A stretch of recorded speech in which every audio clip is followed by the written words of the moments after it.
When they arrive, they'll make their way to the Victoria Concert Hall and Theatre and search for Alan Wu. Alan Wu? Host of The Amazing Race Asia. Ready, set, go!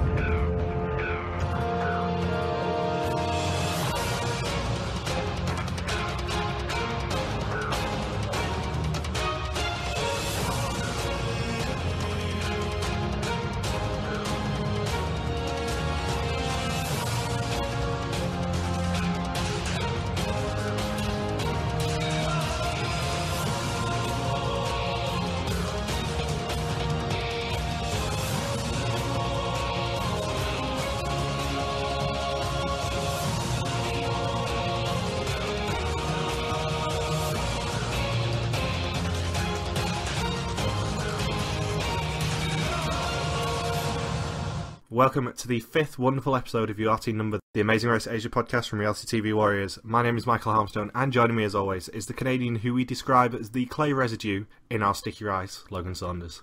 Afternoon. I was expecting something less flattering, but that will do.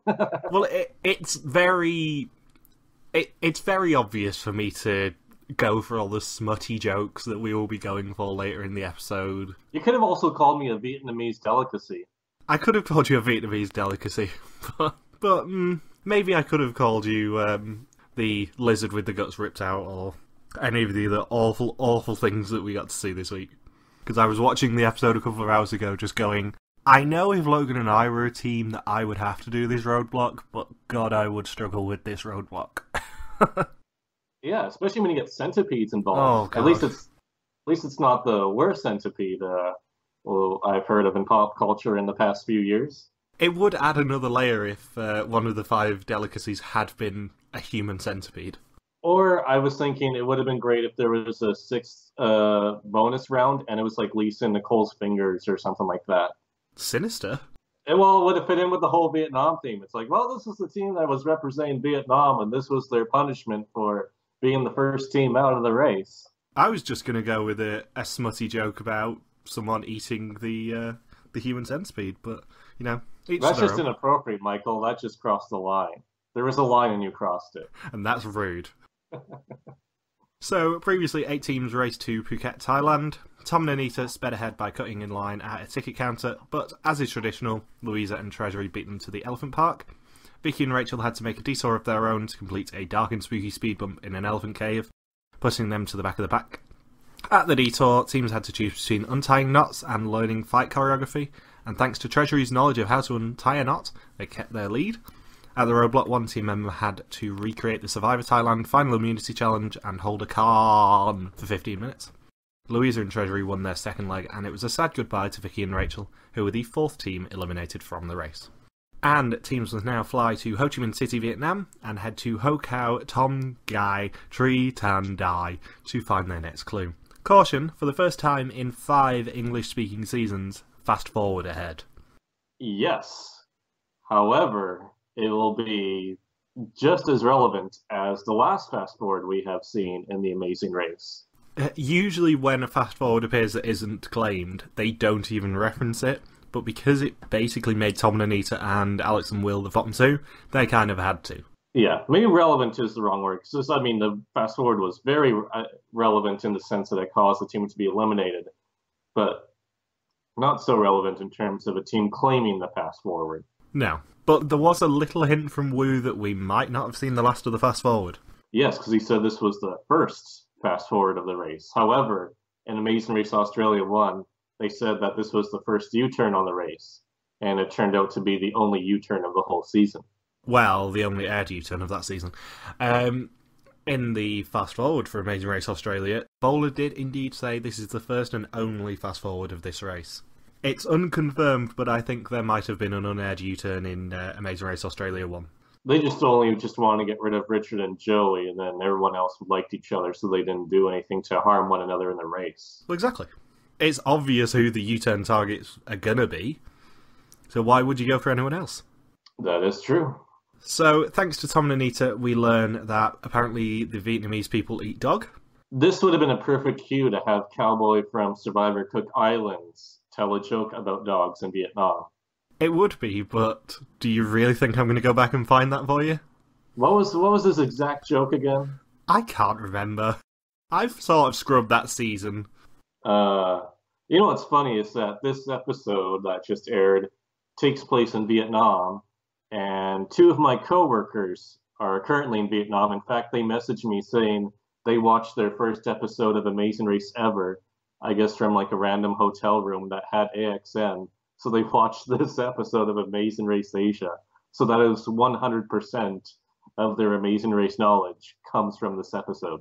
And that is proof that Logan actually works with Lisa and Nicole. No. It's two close coworkers of mine who, yeah, they just happen to be in Vietnam for, I think they're there for 4 more days, and then they fly back here to Canada. But yeah, it's funny they've been taking pictures and uploaded it onto Instagram. And then I was like, I don't recognize that place from all the Amazing Race they watch. And then they said, well, we actually watched Amazing Race for once because it just happened to be on the one TV that we had for 1 or 2 of the nights. Are they two of the co-workers who are going to Morocco with you? Yes. That's the end of that story. Yeah. I have no other information to add. It was kind of weird how the fast forward was written in the clue, though. It said, attention, there is a fast forward on this leg of the race.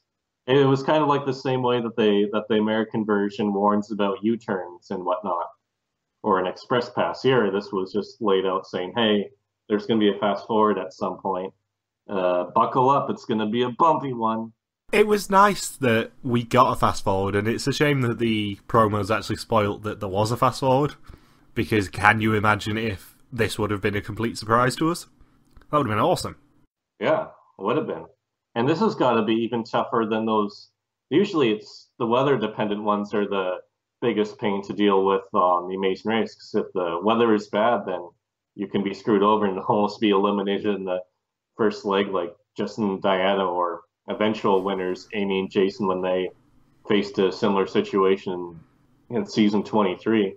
But here it was a rare food eating fast forward, and it was luck based. It wasn't like eat this dish and you're good and you go to the pit stop like we've seen before with Amazing Race 10. And those teams didn't even finish first in that fast forward because of how brutal the cow lips dish was in was that the Madagascar lake? It was indeed Madagascar, yes. Wow. And then this one, it's not just, oh, eat this, it's keep on eating until you find the fast forward. I mean, I know when we did Amazing Race Canada 4 that we described Stefan Kristen's Express Pass task as basically being search for all these boxes till you find the Express Pass. This is the fast forward equivalent of that. Yeah. Actually, the last completed fast forward we've seen was also a food eating challenge, and that was with the awful Gino and Jesse from Amazing Race Canada 3.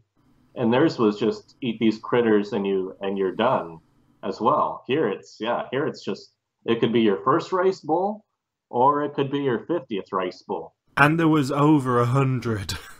Over 100. I mean, if Tom and Anita ate a few more rice bowls, I think Alex and Will would have had the fast forward. Probably, yeah. Like, Tom and Anita really screwed them over. But, thankfully, I much prefer Tom and Anita to Alex and Will, despite the fact that I kind of liked Alex and Will by the time that they left, but I much prefer Tom and Anita, so I'm kind of glad that Tom and Anita screwed them over in that way. I mean, they're even either way. Like, Alex and Will's antics and constantly being at the bottom of the pack and the mistakes they were making did make me chuckle each episode, as well as their trademark pit stop entrance, which I may or may not copy for the day that I'm on Amazing Race Canada. I may just very well convince my teammate and I to jump on the mat and be like, "Arr!" and flex their biceps, but whoever that may be. Yeah, Alex and Will are pirates too, didn't you know? That was my Alex and Will impression. I finally was able to be confident in separating them into two distinct people this episode, which is an even bit bigger bummer for them being eliminated. One of them has like their hair switched off to the left, while the other is off to the right, and the one guy has Alex has more of a subtle commentary with jokes and stuff about him, while Will is a bit more direct and tries to act tougher. It was really ironic because this is the first week that I have really struggled to tell them apart. Really? Yeah. Because I finally figured out, like, hey, they have a difference in hair and a difference in the way they talk. Why didn't I pick up on this earlier? I did have to go through the episode a few times to try and work out who was saying what. Who's going to accuse who of being the mildly racist one now, Michael? Oh, it's not the worst thing I've been called today. At least you weren't accused of eating dog. True. Or dong, because that's the currency in Vietnam. You don't want to be eating money. Oh, we're not doing more dong jokes, are we? They didn't mention it once this episode. It's not like Amazing Race Canada, where producers reveal that the Canadian contestants are making dong jokes the whole time. Here with Amazing Race Asia, they were a lot more mature about things, and they really strayed away from the low-hanging fruit and didn't talk about dogs or dong or a dog. So it's the Lisa and Nicole effect. Jesus. I'm in a naughty mood today.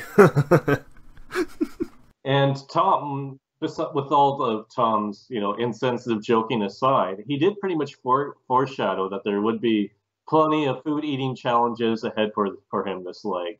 And Perul and Maggie say they've never been to Vietnam before. Or at least Maggie haven't. And then just checked with Perul before it was officially confirmed.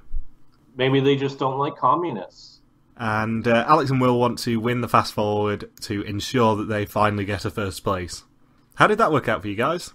We'll find out soon enough. And JK and Mike also want first place. JK and Mike and Alex and Will both think it's their time to finish in first. Spoilers, really isn't. And no departure times yet again because the editors suck, and they're all on the same flight to Ho Chi Minh City. So once they land in Ho Chi Minh City, Tom and Anita swear at taxis, and then we get Anita, and then Tom just goes quiet again. Yeah, he was swearing at taxis, and he's like, "Hey, why are these taxis driving off? Does it have something to do with me swearing at them loudly?" Who'da thunk? Crazy foreign tourist swearing at me. For some reason, I'm not going to pick these guys up and have them in my cab. However, I noticed that you picked up on the same thing that I did.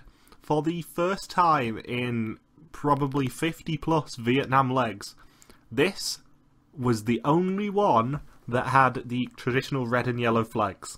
Yeah, they didn't change the flags at all.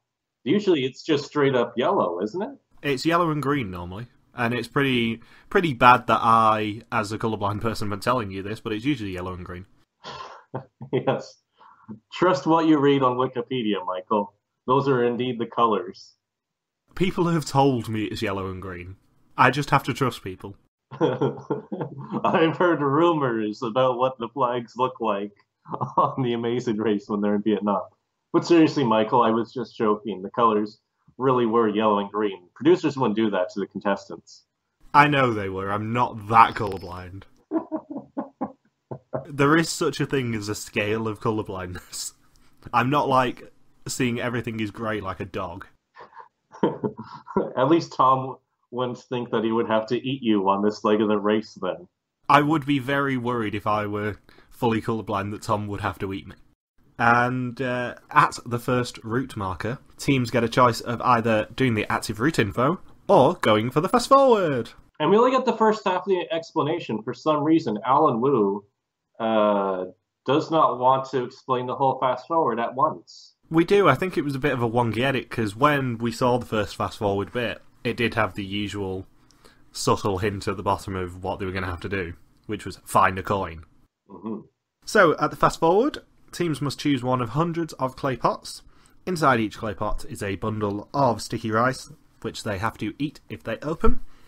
And inside one of the bundles is a Vietnamese coin, which they can exchange for the fast forward. And in this active route info, teams must fish for 4 prawns in a pond, which they can then exchange for the next clue. My dad has a prawn and shrimp allergy, so he may have forced us to go for the fast forward in this situation. So you don't have a very fishy family then? No. It's a fish-free zone in the Saunders household. I think think my parents eat tuna every once in a while. Cool. Yeah, fun fact. And Eric and Rona choose not to go for the fast forward because they have seen Amazing Race before and know what this sort of task will be. And Louisa and Treasury also rule it out because I'm assuming they think it's cheating, like using the U-turn or the yield. And Tom and Anita decide to go for it as they are the last taxi to arrive. Which wasn't a bad strategy in that situation. No, that's something we've not talked about yet. There was an unaired yield last week. Oh, really? Did you not know this? No, I didn't. It was revealed in Louisa and Treasury's match chat that there was a yield somewhere in that leg. Huh, and Tom and Anita chose not to use it, eh? Yeah, Tom and Anita chose not to use it. I don't actually know where it was. I'm going to see if there's any confirmation yet. It was at the Roadblock. It was right before the Roadblock. Oh, yeah, okay. But yeah, there was indeed our first appearance of a yield since, well, excluding Hammerot, since Amazing Race Australia 2? I may be wrong on that, but I don't think there's been a yield since Amazing Race Australia 2. Everyone just wants to run a clean, fair race. Who gives a shit about running a clean, fair race? Just win. That should be your shirt when you run the Amazing Race, Michael. Well, everyone has to have a custom shirt. Oh yeah, Louise and everyone, every single team freaks out over these prawns. Everybody. Eric was the most terrified. I don't know why, but Eric is deathly afraid of prawns. And this was a very cruel task for them to spring on him, because it would have been like having Charlotte and Nabila have to catch 4 popsicle sticks. He could probably crunch one in his fist into like several little bits, and he's afraid of the prawn. I ain't afraid of no prawn. Prawn busters. And then, of course, Yvonne and Chloe's yelp when they catch the prawns was priceless. And then, of course, Eric shuffling out of his chair and you know, being stuck around the Santa Claus mural. Speaking of which, at that fishing restaurant, why is Santa Claus on the wall? Do we have an explanation for this? Because Santa Claus is coming to prawn. So no more milk and cookies for him. No, it's fish only. He's a pescatarian now. Prawns and rice bowls you leave out on Christmas for Santa Claus. And I assume he's wearing a red jacket because he's supporting the Communist Party in Vietnam. First I'll have fish, and then I'll have fish and a rice bowl, and then I'll have fish, and then I'll have fish and a rice bowl. And you will not get that reference, but I'm going to have to send you the video that I'm referring to with that. I hear Santa Claus in Vietnam laughs with the bowl full of rice instead of jelly. And Eric and Rona and Yvonne and Chloe both catch a prawn, as do Louisa and Treasury and Alex and Will. And Louisa and Treasury say they don't like having no control. Yeah, somewhat luck-based task, and this is the first time we see Louisa and Treasury slip in the standings. And by I mean slipping, I mean they still finish in 3rd place out of 7 teams at this task. They're slacking. And yeah, they're really slacking. And also, they seem to be more freaked out by the fate of the wriggling worms than they were of the prawns. Like, could you imagine if Treasury had to eat those worms instead of the snacks at the Roadblock? She may have quit. I don't think they were snacks, Logan. They were slightly bigger than snacks. So, Treasury gets bitten by one of her prawns, which is funny because this task was just utter smut and silly character scenes, which is great. That is how Amazing Race should be. It was just a bunch of jokes about the teams, really. Halfway into this season of Amazing Race Asia, I am officially saying this is a great season. Because they have got it right. They're focusing on the characters. Mm-hmm. And how terrified everyone is of a prawn. That should have been their biggest phobia listed on their bios at the start of the season. Just prawns, prawns, prawns, prawns, prawns, prawns, prawns. Well, this should have been a detail task with the other side being brains. Brains or prawn. Oh, going for the pun. And it probably would have been dog brain, too. It would have been a real Scooby snack. There should have been an eating challenge on one side that was eat an animal brain. And on the other side, there should have been this prawn task. Mm-hmm. So that Wu could have done a pun that is brains or prawn. Oh, well. And at the fast forward, Anita says that she doesn't eat much rice. She's really breaking the Asian stereotype right there. Eat your rice. Yeah, that's what Crystal Cox would say. Eat your rice. Eat it. Eat the rice. And Alex and Will decide to join Tom and Anita at the fast forward. Yeah, their theory was that if there was less than 3 teams, then to go for the fast forward. And in this situation, it would have really helped if there was more teams at the fast forward, because then there would have been less rice bowls to eat. Unless they were eating as slowly as Tom and Anita were. Yes. Seeing as though I think Tom and Anita only ate 2 before Alex and Will actually turned up. Yeah, they weren't too far apart there. I think Tom and Anita were counting each individual grain of rice as they were eating it. And then this task just descends into smut. Oh, where to even begin? Start with Anita, I guess, with Anita's wonderful quotes? Yeah, from the guys who brought you the face cream stinger. I can't rule out the possibility of a new face cream stinger when we have clips like Anita saying, It's just so sticky. It's so hard to swallow. And we end the episode with Rona saying, oh, it'll just come out the other side. Yes. Or, what was another? Oh, yeah, and then, of course, Maggie and Carul were at the prawn task and had their own Michael Scott moment. It's really tight in there. That's what she said. I can't believe they actually jumped in and had their own and actually quoted Michael Gary Scott. So, yeah, Anita talks about it being sticky and, smut. They ate, 4 or 5 rice bowls before they switched out? They didn't want to waste too much time. Something like that, yeah. But they were still was there just JK and Mike still at the active route info when they went back? Yeah, they were fairly in close proximity to JK and Mike, weren't they? No, actually, I think only Eric and Rona and Yvonne and Chloe had left. Because I think Tom said there was 5 teams left. Oh, okay. So they ditched the fast forward pretty quickly and were still within reasonable striking distance of the other teams. Because they'll see them at all of the other tasks along the way. In fact, they get ahead of JK and Mike until the roadblock when JK has his all-star performance of the season. I don't know, Rona was pretty damn good on it. Yes, by JK standards, because he hasn't had much else going for him this season. Logan, this is a JK praise-free podcast. Please do not praise him. Don't egg him on! That gives him the attention that he craves. As much as Alex and Will crave rice bowls. Exactly. So Eric and Rona do leave in first with Yvonne and Chloe in second, and teams must now find photocopy Nyok Hien to pick up a copy of their detour clue. For Mr. Locke of Loxley. And fun fact, what you couldn't see on there is that he was actually in a hatch underneath the island that they were on, having to enter 6 numbers into a computer every hour. What? It's a Lost reference, Logan. The only TV show named The Lost that I've seen is the Amazing Race knockoff that had 3 episodes back in 2001. That was a British format. Where are you?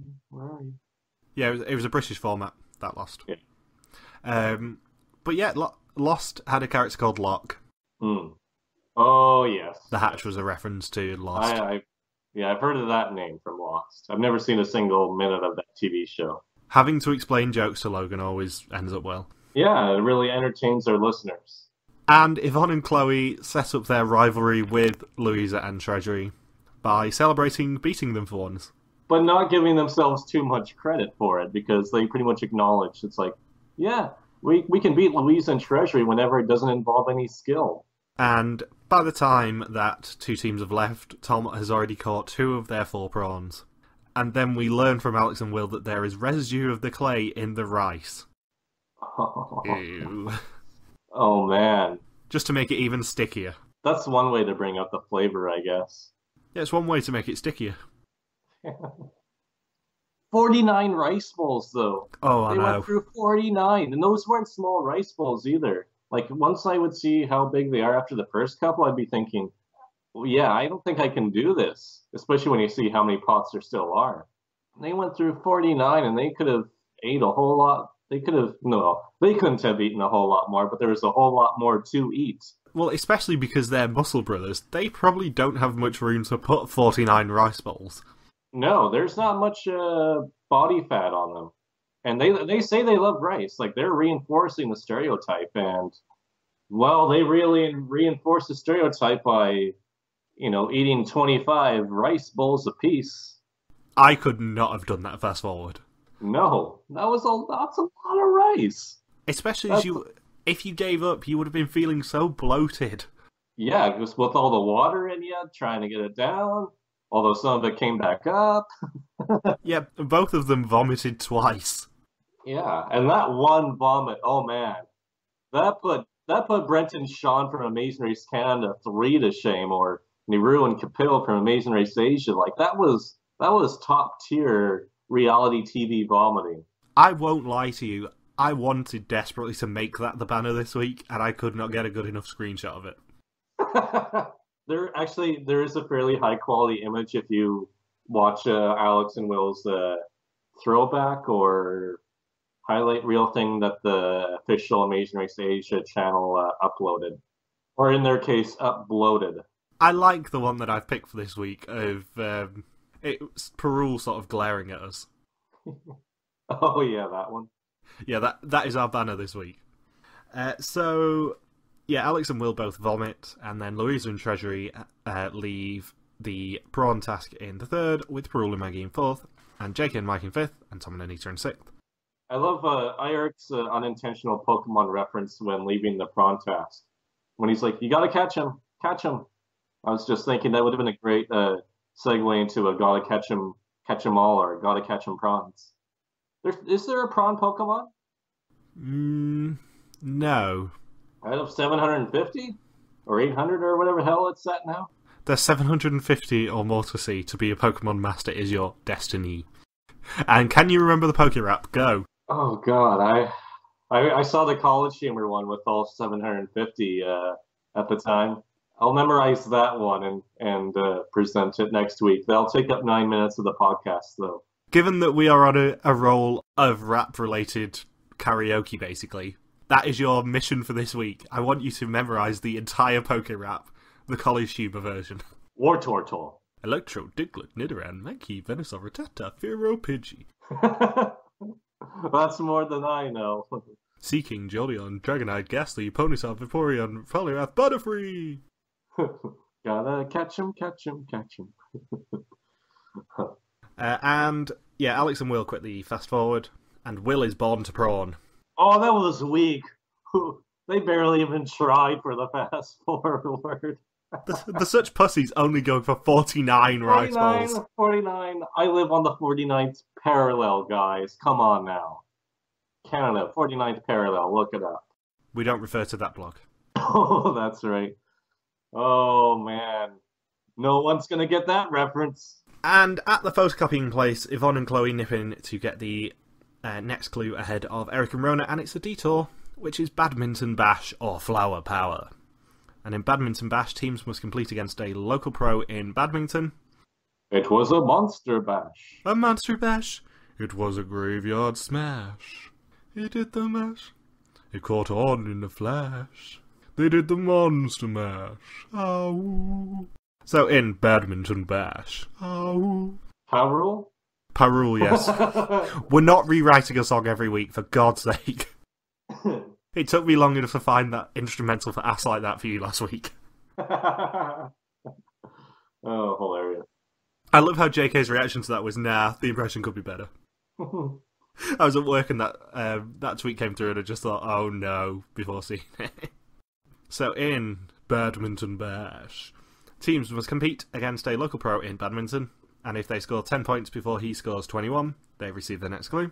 And in Flower Power, teams must search a flower market for mart stalls to pick up a required order before delivering all of their orders to a shop to receive the next clue. It's not just a badminton pro, Michael. Remember Alan's description? That it's the teams are going to be up against badminton pros, where if they have slow reflexes, they could find themselves getting schooled by the hot shot with the shuttlecock. Must try harder, Woo, is all I have to say. Not your best work. So, did you notice that Louisa and Treasury had awful hashtags on the back of their shirts? It was really, really visible when they were picking up their detour clue. Was it hashtag Garuda or hashtag Wonderful Indonesia? It was hashtag Treslu something. Trez lose something. What do they lose? Ooh, pun. And apparently they are Indonesian, so therefore good at badminton. And I didn't know that that was a national stereotype. I had no idea either. I just associate that with the Chinese, quite frankly. Yeah, that and table tennis. Yeah, like in the Olympics, I'm not sure if you remember this, Michael, but actually, it was in the 2012 Olympics where there was one Chinese duo that was so good that everyone else, with the eventual silver, bronze, and I think even fourth placers, intentionally threw their matchups so that they didn't have to face the gold medalists just so they could secure a bronze. I didn't remember that. But I do remember that, I think it was in this Olympics, wasn't it, like the top 4 were all Chinese? Yeah, that too. But in the 2012 one, because of how blatant the throwing was and the crowd booing and going against the whole Olympic spirit, 2 or 3 of the teams were disqualified and weren't even allowed to compete in the bronze medal match. And that left the 6th or 7th place pair, which was a Canadian pair, to compete for the bronze medal. Oh, that's how you knew about it. Yeah, that's how I knew, because it was, Team Canada was involved. And the only reason why they had a shot at the medal is because they were like the only ones who weren't strategic enough to throw it. And did Team Canada win the bronze medal? I can't remember. We probably didn't. Which means no. Yeah, in the UK we only pay attention to events that we're good at, so cycling and sailing and dressage. Not basketball. Not basketball, no. So, yeah, here's a hint. Louisa and Treasury are not that good at badminton because they lose 21-4 and then switch opponents. What I love with tasks like this, where you only have to score so many points against the pro, is that when Louisa and Treasury do finish first, they quote-unquote win by a score of 15-10. 15-10. Yeah. It's like, it's kind of a win, I guess. It's within what they need to do. Yes. You met the objective. And Yvonne and Chloe use Eric and Rona to find the marked stalls quicker. And then Treasury and Louisa lose 21-5 and switch back to the original opponent. And then they are the first to leave badminton with a score of 15-10. And teams must now find Quan Bui to search for their next clue. You're just making up words now, Michael. I do dread doing podcasts about Vietnamese places because my Vietnamese pronunciation is pretty bad. With Louisa and Treasury, they thought they were in last just because they didn't see anybody else at that detour, at the badminton task. Well, they were the only ones to do that detour, so... That's always scary. I can understand that fear where it's like, if you don't see anybody for a whole detour, that's like either somebody's really far ahead of you or somebody's really far behind you. You don't think that, all 6 other teams are going to be choosing the other detour option. Which one would you have picked? Considering I've never played badminton before, I would have chosen the flower stall. I would have also chosen the flower stall, because at least it's in your control. Mm-hmm. You know how good those pros are going to be? Or how I'm going to do at badminton? As a general rule, if you are coming up against a sport where it's a detour saying, oh, you've only got to score half as many points as them, yeah, you're probably not going to win it. Yeah, you're hoping that it's like a face-off with Amazing Race Canada where the only competition you have is the other teams at a sports-related task. Like teams facing off in volleyball or golf. Ugh. It's a double battle, Logan, and we are not going to refer to the ridiculous amount of sports that appear as double battles. Give us chocolate wrestling, please. So Eric and Rona leave Flower Power in second, and Yvonne and Chloe get lost in the market, which I suppose is kind of the point.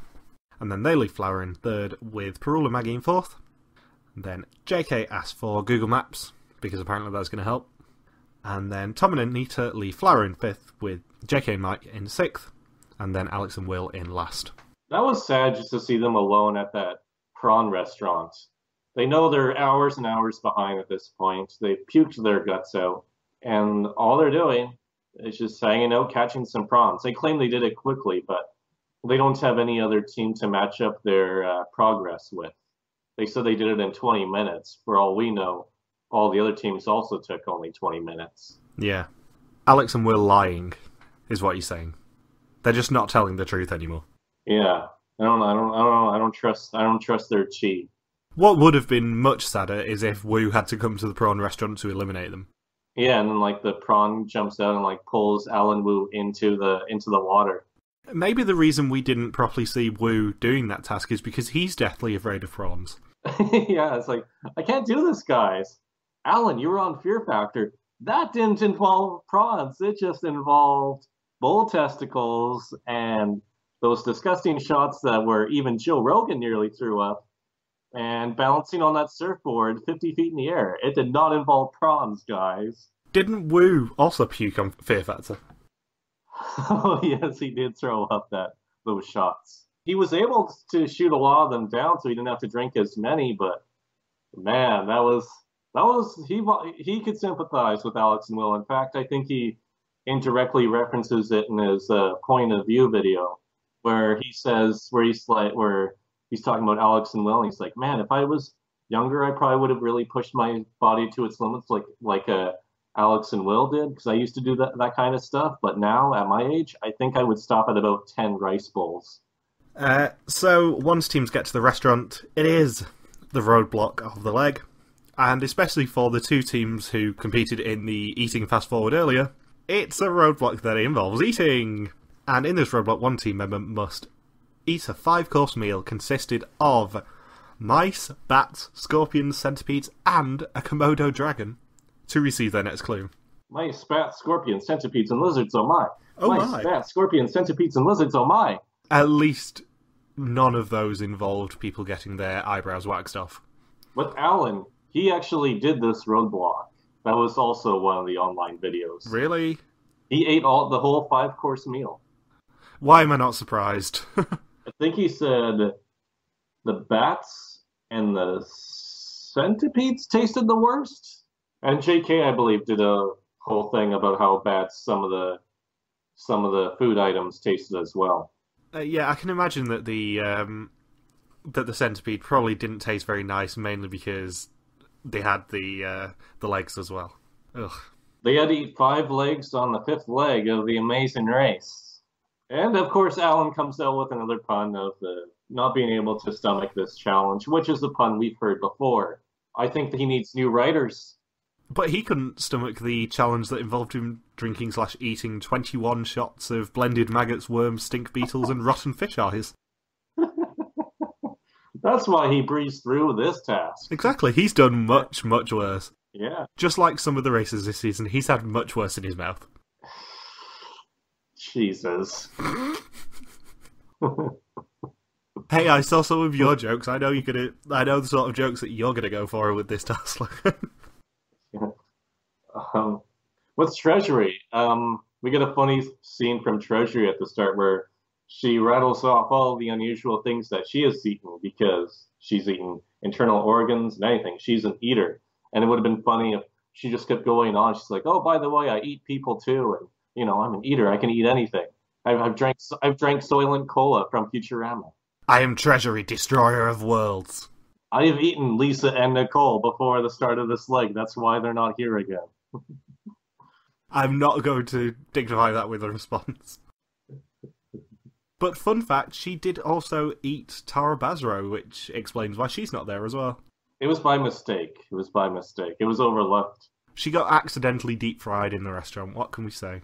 Well, when Tara Basro is decomposed, I think they're gonna have to put her back together somehow and create some sort of cyborg or robotic host for her to continue her co-hosting duties. I am Tara Basro.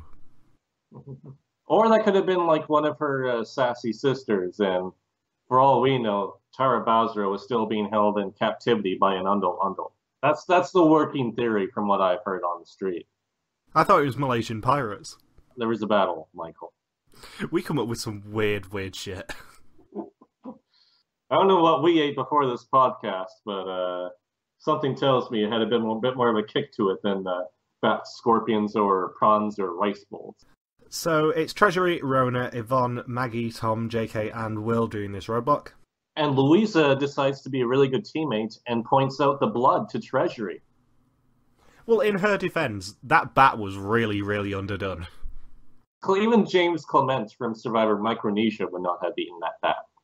No, they needed to at least cook it to medium well at least, if not fully well done, rather than rare, which is what it actually was. I hear those type of bats that are undercooked end up just going to Ozzy Osbourne. And Rona hates mice. We find out both of their fears this episode. Eric hates prawns, and Rona hates mice. Well, then after this round, they can do anything. Except run to a pit stop. Especially as they do have the hometown advantage next week. Yes. Despite the fact that Wu didn't actually mention it, the next leg is Manila. Oh, we can get another Manila folder. And this task just made me love Eric and Rona even more. They're so adorable. They're just lovely. They're so supportive of each other. I wouldn't have done that, but yeah, you can eat all that on the plate. Yeah, I wouldn't have put that in my mouth. Or Rona encouraging Treasury, even though they're battling for a very good prize from Garuda, Indonesia. A surprisingly good prize, because despite the fact that I will probably slightly disparage it, I was looking at where Garuda fly, and there is a lot of choice. Yeah, there's a lot of destinations with Garuda, Indonesia. They even fly to Barcelona. Louisa and Treasury could meet me in Barcelona next month. Or 2 months from now, I should say. 2 months from now, they could meet me in Barcelona. The real question is, will the Sagrada Familia actually be finished by that point? I'm going to go no, because it will never be finished. And just to spoil something, I am going to set up a tomatina for you opposite the Sagrada Familia, just so you can shout, "Babe! Babe!" Oh, they're hitting me with tomatoes! Yeah, Tomato Festival. Oh, it'll be a wonderful time. A wonderful time. Wonderful Indonesian time. And for me, the one thing that would have stopped me being able to complete this task probably would have been the lizards. Because they looked horrific. Those eyes stare into your soul, Michael. Of all the Vietnam eating challenges that we've seen, that is the worst purely for the eyes. There's only so many times you can say that it tastes like chicken. And I noticed that someone said that this was the Vietnamese Kentucky Fried Chicken, and I can vouch for the fact that Vietnam does have KFC, because we went in there to steal their Wi-Fi. You weren't hold the chicken, but keep the Wi-Fi. Yeah, we were ever so slightly lost when we were in Ho Chi Minh City, so we needed some Wi-Fi just to be able to find our way back to the meeting point. Oh yeah. So we found a KFC and bought a drink to share, just so we could use their Wi-Fi. Eric and Rhoda weren't completely supportive of Louise and Treasury, though, because Eric mocks Treasury's tears pretty mercilessly. She was being a little bit over the top. Well, Louisa did have to restrain Treasury in her seat. Yeah. Maybe that's where Tara Basjo is. She was just hiding in one of the corners of the restaurant, restrained in her seat. Who's holding her hostage? Alan Wu is going to be the Liam Neeson of the season, and when they return to wonderful Indonesia, he's going to ring up the hostage takers and say, "I don't know who you are, but I will find you, and I will kill you." Moving on. Treasury completes the roadblock in first, and we get a fun game of Frogger to the pit stop, because that is one of the Vietnamese stereotypes that we see in every Amazing Race visit to Vietnam. Yeah, I mentioned this when we covered our last Vietnam leg in Ho Chi Minh City, but that is a very busy roundabout. Because that's where John Montgomery was last season, wasn't he? Yeah, that was where he was standing. But that is just around the corner from the Amazing Race Canada pit stop. But I wouldn't want to try and run across that roundabout. It reminds me of the Amazing Race 27 pit stop in Paris. Oh yeah, we're right in front of the Arc de Triomphe, but you've got to run across this busy roundabout to find us. Well, yeah, because they want that moment where a team gets run over and Alex and Will somehow stay in the race. Or it would be funnier if it was like, or if one of the teams did get run over, but they just drag themselves to the mat with their arms. Like their legs are gone, but they just cripple their way to the mat. We have a medical evacuation. Where's Dr. Joe? Still sitting right next to you. But yeah, Vietnam is the scariest place I have ever been to for traffic. So, whilst it is a feature of Ho Chi Minh City, it's also very, very, very, very, very scary for them to actually do. Well, yeah, it's all about timing. I think you just got to brave and just run across. That's what my brother said when he was there. Yeah, if you just walk across slowly, then they just go around you. That's what we learned. I want to see Usain Bolt run across that. He'd probably do it and then smile to the camera as he was halfway across. Yeah, just starts. He's in the middle of celebrating. It's like, look at Usain, there's one more car. And then the legend falls. So yeah, Louisa and Treasury leaving first, and teams must now find Cho Ben Tan, the pit stop for this leg of the race. The last team to check in may be eliminated. And then Yvonne and Chloe are at the roadblock where Yvonne's not too thrilled about the Scorpions, man. Well, Rona's still hungry before that. Yeah, Don't mess with Rona when she's hungry. She's not herself when she's hungry. Yattencast, sponsored by Snickers. She should be like Maya Fey from Phoenix, right? And as long as it's cooked, Yvonne will eat it, apparently. They ate the bat, though. They were some horrific delicacies. Yeah. The Amazing Race Canada eating challenge sort of pales in comparison. This would have been my nightmare.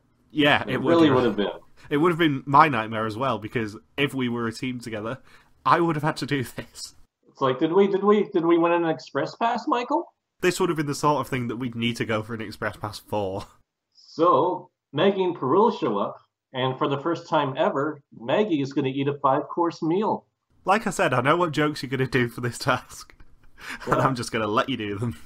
It's kind of funny with all the vomiting, and then just it revolving around food and not wanting to eat food. It's like this episode was like an hour-long behind-the-scenes look at Perul and Maggie's beauty pageant prep. I must admit, when I saw that there were eating challenges involved, I did think, maybe there are some inappropriate Perul and Maggie and Yvonne and Chloe jokes coming. Well, Perul and Maggie always comment about how skinny they are. Especially when they got to the roadblock and it was who's really hungry or whatever, and Perul just said, "You're doing it." Yeah. And Perul freaked out more than Maggie during the task. Although she is a fellow vegetarian. Well, she's a former vegetarian. She grew up vegetarian. Ah. Was the official term. So I'm assuming she's seen sense and not been vegetarian anymore. She's probably vegetarian again after that roadblock. Well, people always complain that they never get any food on Amazing Race, and they complain when they get food. They're just so ungrateful. Yeah, like Louisa and Treasury, their best meal so far was on Garuda Indonesia flight to Malaysia. That was their first real meal all season. Poor them. And Maggie requests a bark bucket. I thought she would have just had one in her bag. What they should have done is had a picture of Alan Wu at the bottom of the bath bucket looking really disappointed when people bath. Yeah, it's just him with like shrugged shoulders or just shaking his head. Is Wu just is disapproving? It's a hologlum. Yeah, he's giving them a disapproving look. Or it's him vomiting from Fear Factor. and then whenever somebody's about to vomit, the producer can be like, "Aim for the woo, aim for the woo." You know how before every Survivor season, all the recruits are given a couple of seasons to watch? Maybe before this season, everyone was given Alan Wu's episode of Fear Factor to watch. Yeah. Learn from the master, guys. This is how you vomit. This is how you beat it. This is how you vomit. I made a Parks and Rec reference. You did. I'm proud of you. Anyway, so Perul, she's crying for Maggie and disgusted by all this food, as I would be too. And she said, "Oh, why are we eating this when there's, so many veggies laying out in the street?" And it would have been great if after they left the roadblock, that there would have been like a bunch of vegetables in the street, and I'd be like, "Perul, here you go. Why don't you eat this instead of the meat?" And yeah, it's not even close. Louisa and Treasury checking in first again. Hat-trick! They become the 6th all-female team to win 3 legs in a row. Good on them. And they won a prize. They finally win something, and it's the prize thanks to we're the only sponsor apparently for prizes this season, Garuda Indonesia. And they actually win a pretty damn good prize, which is a trip anywhere that Garuda fly. And as we said, they can fly as far as Barcelona. They can. And their average, if they win, I think 3 more legs, they will beat Mark Andrew Wilson's world record for team average. Like right now, I believe Louisa and Treasury are the 3-leg wins. They're 1.6. 1.6 is their current average. Like, they're right in that top 5 worldwide. Still, good on them. Or even top, well, who would be ahead of them? If it's 1.6, is it just Mark and Robilson? Because I think Eric and Jeremy are 1.69. Yeah, if the race had ended now, they would currently be second place. They're just ahead of Lincoln and Tien Dat from Vietnam All-Stars, as it stands. And the best all-female team, I believe, for average-wise, is Natalie and Megan with 2.0? Yeah, Natalie and Megan with 1.83. 1.83. So yeah, Louise and Treasury, even if they drop a little bit, they can still hang on to the all-time best all-female record. Yep. And they also get the even bigger prize of having to do a Garuda infomercial. Oh, there's so many flights. Which they already did a few episodes ago. So maybe it's no coincidence that they get this prize. Yeah, but I bet production was so happy when they checked in first. Mm-hmm. So, Rona really wants a fat lizard. Free food? Yeah, there's not enough meat on hers, apparently. Mm-hmm. And Perul thinks that the challenge is cruel. Cruel for Perul. So yeah, Eric and Rona finishes this task in second, but somehow, after Yvonne kills the delicacies, they manage to pass Eric and Rona to the pit stop. Yep. So, Yvonne and Chloe get their best finish of the race, and Eric and Rona also do, I think. Mm-hmm. Yeah, this is the first time that Eric and Rona have podiumed. Good for them. And Eric will probably be having a big meal at the pit stop. And hopefully it will not consist of scorpions, bats, or centipedes, or mice, or even prawns. Yeah. That'd be funny if that was the 6th course, and then Eric just flips the table over and says, "No! Bloody fuck this shit." I can't eat this, guys. And Perul and Maggie finish in 4th. Treasury's tears is one thing, but these prawns, oh my god! Treasury's delicious tears, I think you'll find. That's the 7th course. And JK and Mike leave in 5th, which spurs Tom on to hurry the hell up. And they finish in 6th. Yeah, JK almost gets run over during the detour. So damn close. Missed that scene. So close to, yeah. I think Mike really did hire somebody to run over JK at the detour. Or maybe it was you that hired that motorcycle. It was one of the many Mikes. But who done it? I never knew walking through Ho Chi Minh City would have been so treacherous. These motorcycles just come right at me. Mike, save me. Who done it? Congratulations, Lindsay. Congratulations, Cam. But who done it? Oh, it's a whodunit as to who's trying to murder JK. Exactly, come on. I've got to bring out one of my favourite impressions occasionally. Lindsay. Congratulations, Ulysses. I've done nothing wrong, Giles. Why would anybody kill me?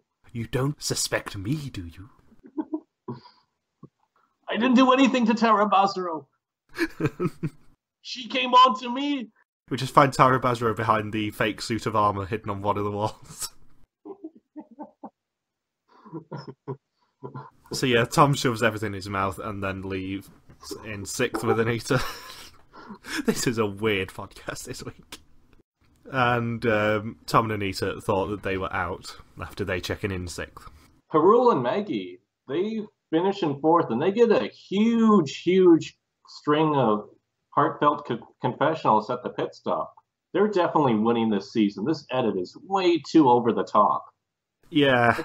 Like every single pit stop or moment is just turns into this big moment of the episode, and the music kicks in. It's just tough to picture anybody else winning this season based on the edit that Perul and Maggie have been receiving. As much as I would adore Eric and Rona to win, I suspect that maybe Perul and Maggie are winning. I think it'll be Perul and Maggie, Eric and Rona, and Tom and Anita in the final 3, based on it so far. I think Tom and Anita will be the runner-ups, because they're supposed to be the strong team, even though they finished near the bottom 2 or 3 times now. But yet we're still supposed to see them as the strong competition, especially when they've had, the rivalry wasn't as apparent this episode, but the past 2 rounds with having that rivalry with Louisa and Treasury. And with Louisa and Treasury winning 3 legs in a row, it's not turned into a huge deal. So I'm thinking they've got to be like yielded or U-turned out of the race in 4th or 5th place. Yeah, it's surprising we've not seen a U-turn yet. I mean, we had the yield that just went unaired last episode. So that does then mean that Alex and Will checking in last, and they are eliminated. Before that, though, they were bench pressing the flower baskets, trying to get a last minute workout in. Yeah, they were doing squats. Squats with the flower baskets, yes. And they said they won't quit even if they have to die. And I think Alex and Will almost lived up to that because, I don't know, Will looked like he was going to die after 49 rice bowls. I think I would probably die. I'd at least explode from 49 rice bowls. Yeah, you would have looked like a Violet Bogart from Willy Wonka and the Chocolate Factory. What is it with you making loads of Charlie and the Chocolate Factory references recently? Have you just rewatched it by any chance? No, it's just one of my favorite childhood movies. That's the 70s version, definitely not the Johnny Depp version. Dear God. So next time, teams become lifesavers and they soar over the Philippines, but Wu will be eliminated next. Well, Yvonne and Chloe have had such a minimal edit. JK and Mike had a really toned down episode, so maybe it means that they're going to be if you go by Amazing Race rules, usually that means you're going to be gone the following week. So JK and Mike gone next, followed by an all-female team finally falling out of the race in 5th and 4th place. I think if JK and Mike did go next week, then this would probably be one of my favourite Final Fives ever. Because I genuinely like everyone else. Yeah, JK and Mike didn't bicker at all this episode, but yet they still finished near the bottom. They just suck. And this was a big episode for Tom and Anita in terms of getting a lot of the story revolving around them, even though they were probably safe by at least a couple hours over Alex and Will. Because I imagine the further Alex and Will got in the fast forward, slower and slower they were to get those rice bowls down and back up. Yeah, do you think that it was a good idea going for the fast forward? I mean, you kind of have to commit to it if you're in Alex and Will's position, because they went there after Tom and Anita, which means they're in last, and either you have to ditch it right away so you're within striking distance, but it makes sense that once you get 20 rice bowls in, you've got to go for 29 more and wait until you're in other seasons you hear teams like, oh, we didn't give up, or they really pushed themselves, and then the viewers at home or the experts are like, you know what, I don't think they really pushed themselves as much as they could have. But here with Alex and Will, no team has ever tried for a fast forward as hard as Alex and Will did today. Those rice bowls were not small.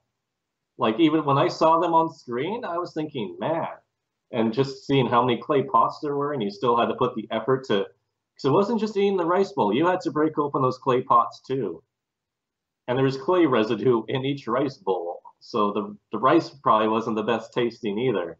Will just cruised through the roadblock, apparently, because I guess it probably tasted better than clay rice. So, Alex and Will are eliminated. Any last thoughts? I think some of the chi came up after the 49th bowl. Pardon me, that pun was kind of cheesy. I'm ignoring that. Yeah, if Tom and Anita had gone in this leg, I would have been devastated because I'm slightly rooting for them. But I think it was their time to go, probably. Yeah, with Alex and Will, I mean, I did predict that they would go this week, right? Yeah, you did. I've been actually pretty good with my predictions over the past few weeks. Spoiler. Anyways. Yeah, sorry, right. Terrible cough. With Alex and Will, this was kind of their time to go, and they went in a very memorable and hilarious fashion, I would say. Nothing's funnier than vomit on The Amazing Race, except a watermelon to the face. True. And we did have a lot of vomit in this leg. Yeah, just this, it's like Vietnam. There's food. Everything is food. So, thank you for listening to this UR Team Number podcast. You can join us next Sunday to recap episode 6. We are halfway through already. So we've got one more non-elimination? Yeah. I think it's still 10 episodes, because everything's pointing at 10 episodes. But I still don't know how Taiwan fits into it, because there was no sightings in Taiwan, even though it was mentioned pre-season. Interesting. So if you've any questions, feel free to contact us on our Facebook page, Reality TV Warriors, on our Twitter account, RTV Warriors, or our own Twitter pages, MJ Harms Done For Me, and Log Super Quacky for Logan. See you next week. Peace. When the farmer feels their seaweed has been properly laid out to dry, he may give them a little face cream. Oh, it's just so sticky. It's just so hard to swallow it. It will come out of your ass later. It's okay. Joe gave me the green light. I picked up the pail and just unloaded a waterfall of just the most rancid crap I've ever had and probably ever will have in my life. I'll never come close to that stuff again.